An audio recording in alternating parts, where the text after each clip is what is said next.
Alright everyone, tonight we're taking a trip deep into the woods. These are the 6 most disturbing encounters ever caught on camera. Strange people chilling in the shadows and then sounds that you can't even explain. I don't know why people do that to themselves, but this is guaranteed to mess you up. So on that note, grab a flashlight, lock your doors, check your windows, sit back, relax, and let's dive in. Daniel O'Neill is a YouTuber from the UK with a channel called English Woodsman, where he's been uploading videos of his wild camping, stealth camping, and woodland camping trips in the UK for almost 10 years. And he's by himself. Most of the channel's videos feature Daniel reviewing camping gear for his viewers and showing footage of his adventures in the great outdoors.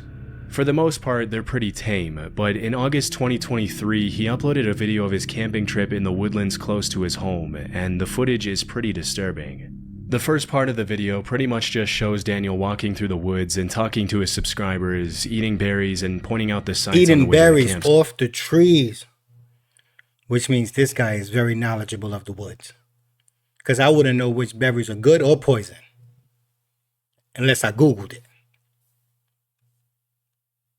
And sometimes there's no service out there in the woods.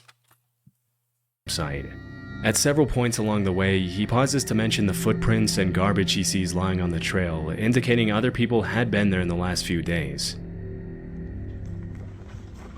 Someone's been here. There's a lot of rubbish around here.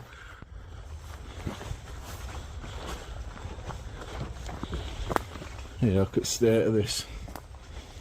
Does get used, doesn't they it? littering and all that. At least clean up after yourself. After about a 20-minute walk, he sits down at a clearing where he plans to set up camp for the night and leans back on a tree to eat his noodles as he talks to the camera. Noodles?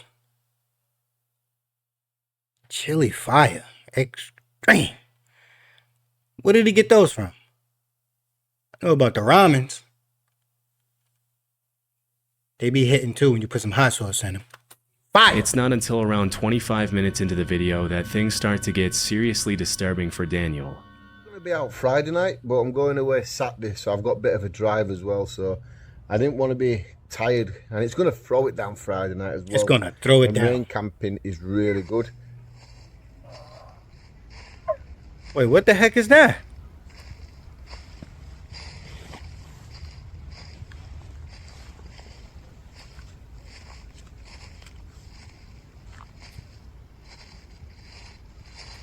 Oh no, those are footsteps. Someone is walking around out there, man. A what? No. Hello? I would have meet straight road runner right up out of there. Sitting there and hearing that in the background, knowing that there's no one that close for to make that. Oh, that sound is so loud. Like it's right there. Look how you looking. Even though some pretty human-like footsteps could be heard right behind Daniel, as soon as he turns around to scan his environment, there's nobody in sight. What's most disturbing is that as soon as he turned around and yelled hello, the footsteps immediately stopped. For the next few minutes, he sits down and tries to regain his composure as he sips his coffee and eats his noodles, but things only continue to get even more creepy as the sun begins to set. Oh, we got boiling. We have boiling water.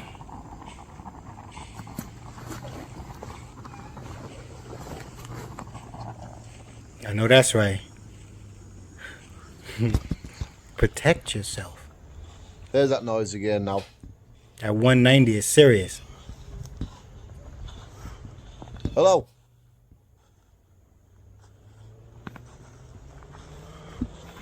Hello?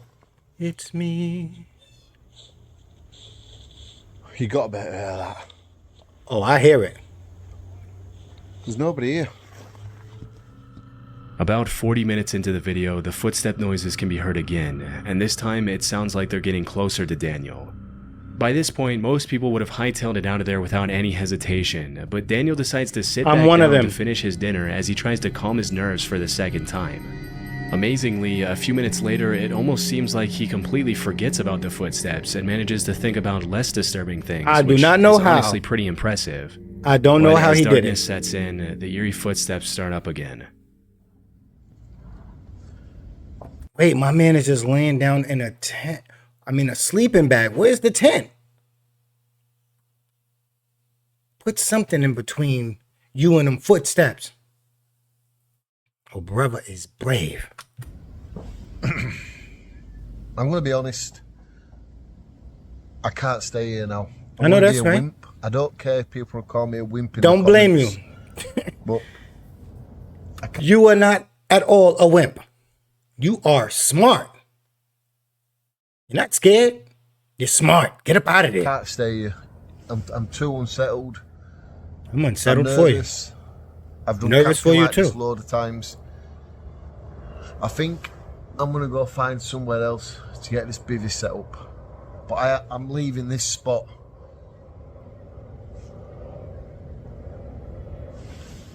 Understandably, after this third incident, Daniel decides to head somewhere else for the night to play it safe. It's hard to know what exactly was making those sounds, but because they sounded very similar to human footsteps, it's possible that Daniel was being stalked by someone in the woods. This is obviously incredibly dangerous, as you can never really trust someone's intentions when you're in such a vulnerable position. You can't all trust by the woods, yourself in unknown period. territory. It was either that or an animal walking through the grass, but because Daniel Nah, mentioned the that shit grass was was a walking little on wet, two it would have made legs. that dry sound if an animal stepped on it. The animal was walking upright. That was a human. Also, many people in the comments mentioned that no animal walks that uniform and steady. They stop, go, and change pace constantly. Either way, it's a good thing he decided to leave, because who knows what could have happened to Daniel that night. Daniel, son. The Rampant Range is part of a front range of the Rocky Mountains in Colorado, made up of almost entirely public land within the Pike National Forest. In the summer, you'll find lots of bikers enjoying the Rampant Range's elaborate trail system and exploring the great outdoors. For the most part, this part of Colorado is a paradise for anyone who enjoys spending time in nature. But over the past few years, there's been a pretty alarming trend on the rise, with random people setting up wires on trees at just about head height in an effort to seriously injure bikers on the trail. Oh, no. What is going on, man? What's wrong with people? What is wrong with people? They can't go out there and just enjoy the trail? You got to set booby traps? Booty traps? Booby traps? Decapitating people, man. Clotheslining people off their bikes. That is sick. In 2019, a post describing this terrifying trend was uploaded to Facebook. And disturbingly, the uploader mentioned that one of his high school friends had lost his life as a result of running into a similar wire on a trail. That is Immediately, sick. people jumped into the comments to point out how incredibly messed up it would be to do something like this, and how this kind of evil needs to be categorized as attempted murder if the suspects are ever caught. A couple of years before that post was made, in 2017, two motorbike riders uploaded a video to YouTube of their encounter with a similar wire, and although nothing happened to them, it was a very close call. Oh.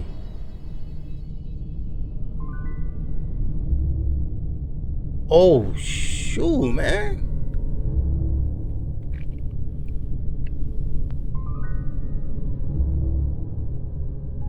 He's probably watching off in the distance, man.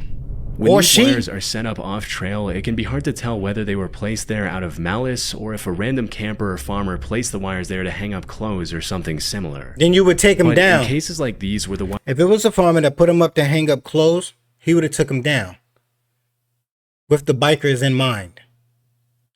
This person is leaving him up.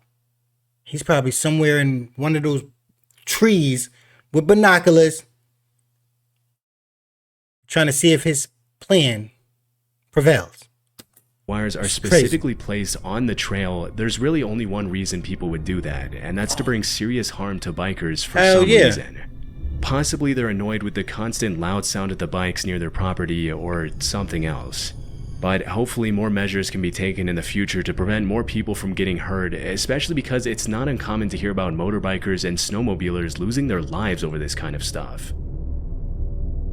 Damn, that's crazy. This audio was uploaded to YouTube by a user named ForestFire21. He recorded it around 2 a.m. in December 2014.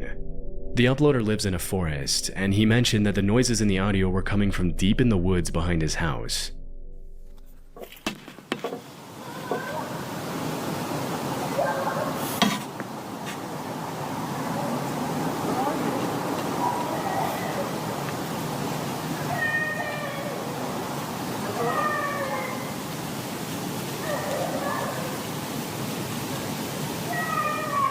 Oh, hell no. I'm gonna tell you one thing right now. I wouldn't be out there. It's hard to make out what the child is yelling, but after listening closely, several users jumped in the comments to point out that you can also hear an adult voice yelling, "Where are you?" In addition to the young female voice making most of the noise, this... Wait, so that wasn't the person walking? Saying, "Where are you?" Oh, this just got real creepy. It was already creepy with the little kid saying daddy or whoever they was crying out for. But now, Disturbia, man. This is crazy. quieter, more subtle male voice that can also be heard in the audio only makes the whole incident that much more disturbing. Near the end of the video, the uploader mentions that after that night, he checked the news every day to see if he could find some explanation for the screams, but he never did. The fact that the screaming was captured at around 2 a.m. in the freezing cold weather and in the middle of the woods indicates that the uploader could have genuinely recorded something pretty sinister taking place that night. It's hard to tell why the uploader would record and upload the audio instead of immediately calling the police after hearing a female voice in such obvious distress, but at this point there's not much that can be done about it. And who knows, maybe the uploader did call the police. There wasn't much context given in the video's description. We can only hope that whatever problem happened that night was eventually solved, but based on the shrillness of the screams and the strangeness of the whole situation, we probably won't ever be able to know for sure. Lisa is a life coach and YouTuber who often uploads videos of what it's like living in her van and traveling the country on her own. One afternoon in 2022, Lisa had parked her van on the side of the road and left the side door of her van open while she cooked her dinner inside, when suddenly a sketchy-looking guy approached her, poked his head in her van without her permission, and started asking her some pretty bizarre questions That's grounds in French, for decapitation. a language Lisa doesn't speak. When she mentioned she didn't understand what he was saying, he pulled out a translator app to try to communicate with her, which obviously made her pretty uncomfortable, especially since she wasn't interested in talking to him in the first place after he invaded her personal space. After watching the guy struggle to use Google Translate... Can you imagine? You just sitting in your van, your car, door open, just minding your business, and someone that you don't know just come and stick their head in your space. Oh, yo. Late for a few minutes, Lisa decided she'd had enough and shut the side That's like sitting there minding your business and somebody go boom, boom, boom on the door. That shit is going to freak the shit out of you. door in his face, also closing the curtain to make sure the guy got the hint. Strangely, for over half an hour, the guy then stood outside in the rain and tinkered with the translator app to try to communicate with Lisa, even after she made it more than obvious that she wanted nothing to do with him.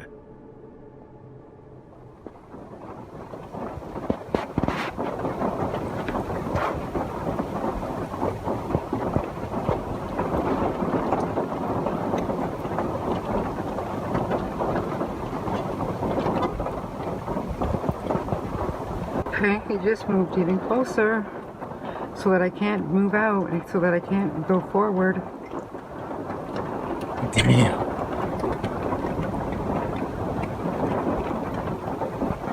Please leave. Please leave, you sketchy person. Please leave.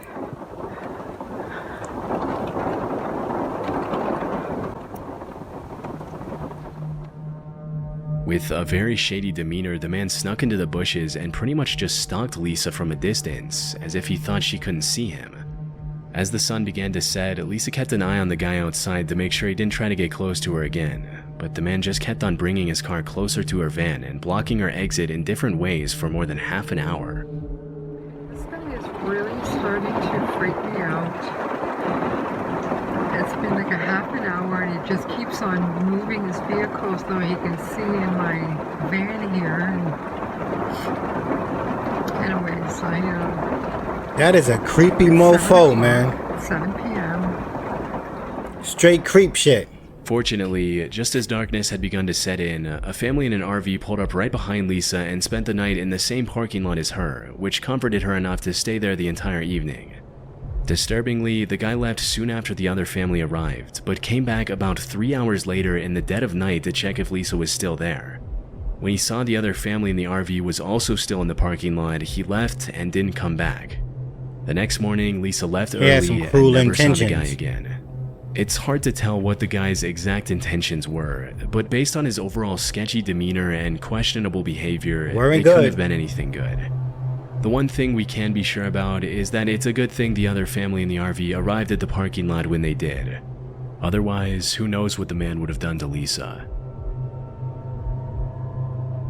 In May 2014, an Imager user uploaded a blog post where he talked about the time he went to visit a friend in northern Germany. According to the uploader, his friend told him about these pipes that he had found in the woods near his house that stuck up out of the ground like periscopes.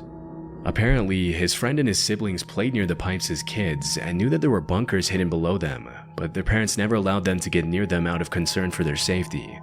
During the visit narrated in the blog post, the uploader and his friend decided to check out the pipes and finally go down into the bunkers that they never had permission to explore when they were younger. Now, why would you want to go and do that, huh? Why would you want to go and do that? Are you kidding me? Are you kidding me? This is not going to end well. And they found some pretty disturbing stuff. Look. A few hundred feet away from the trees, they found the entrance to the bunker covered with a loosely placed piece of wood that they easily removed with a crowbar. Once inside, all they could see were these long, seemingly endless hospital-like hallways that extended for thousands of feet under the woods. As they ventured further and further into the maze of tunnels, they found graffiti on some of the walls, indicating they weren't the first people to get the idea to explore the underground bunkers. To the explorers' horror, one of the walls deep inside the tunnels had the word "help" in German graffitied all over it. It's possible that it was just sprayed on there by another group of teens trying to be funny, but the eerie nature of the bunker coupled with the general state of disarray really makes you wonder if something more sinister took place down there at some point, possibly even written by German soldiers in the later parts of World War II. As they traveled deeper into the bunker, they found some more disturbing graffiti, with one of the eeriest messages reading, "Hello Satan, I love you." Obviously, that's not the kind of message you want to see in a tunnel system like this, but the two friends decided Not the kind of message you want to see anywhere. After several hours down in the bunker, they ended up finding tons of more twisting, winding hallways, flooded rooms with old machines, and dark, narrow corridors that reached dead ends, but nothing more disturbing than the graffiti they had found a few hours earlier. The explorers managed to make it out of there safely and didn't go back there again. In the summer of 2016, reports started surfacing that people were finding dangerous booby traps along a very well-known hiking trail in the High Mountain Park Preserve in Wayne, New Jersey. As per the police reports, the traps mostly consisted of boards with nails sticking out of them, barbed wire, broken bottles placed along the trails behind or near rocks or logs, and other treacherous materials. As more and more complaints started coming in, police warned people to keep an eye out for the traps and even organized cleanup efforts to keep hikers safe during their treks. What's most disturbing is that these traps were clearly placed there to hurt people, as there's really no other reason to put nails and barbed wire on the ground in the middle of such a popular hiking trail. The fact that someone would take the time to get out on the trail, build a booby trap in such detail, and place it there with the intention to do harm to other people and their pets is honestly pretty messed up. They don't give a... They do not care. They don't care. This is why they do that.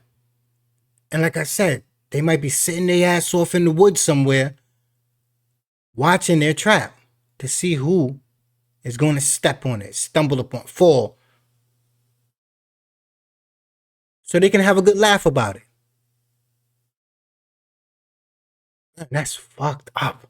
But it didn't take the cops too long to make an educated guess as to who was behind the whole thing. Although they never found the individual suspects responsible for placing the traps on the trail, the sheriff's department determined that the traps had probably something to do with the feud between hikers and bikers who had been fighting over use of the trail for decades. According to many nearby residents, it's common for bikers on the trail to speed past the hikers without ringing their bells or announcing their presence, which has led to several injuries and rising tensions between the two groups over the years. Still, it's hard to imagine. So it's a war on the trail. Between the bikers and the joggers. That's crazy. You can't run in peace. You can't bike in peace. What the hell?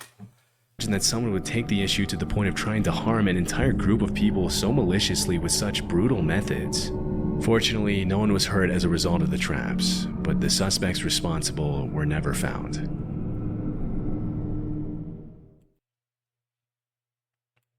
There you have it, 6 disturbing forest encounters caught on camera. Now, I don't know about you, but I am not going out there in the woods. And I expect for you to second guess the woods too. You got things that you can't see walking around. You got people setting up traps, clotheslining people off their motorbikes. If anything goes down in the woods, there's no cell service unless you got Starlink. And sometimes that ain't even working. It's very disturbing. So I need you to check your doors, check your windows twice, double check everything, lock everything, stay inside, don't visit the forest. And until next time, stay spooky. Gotta go.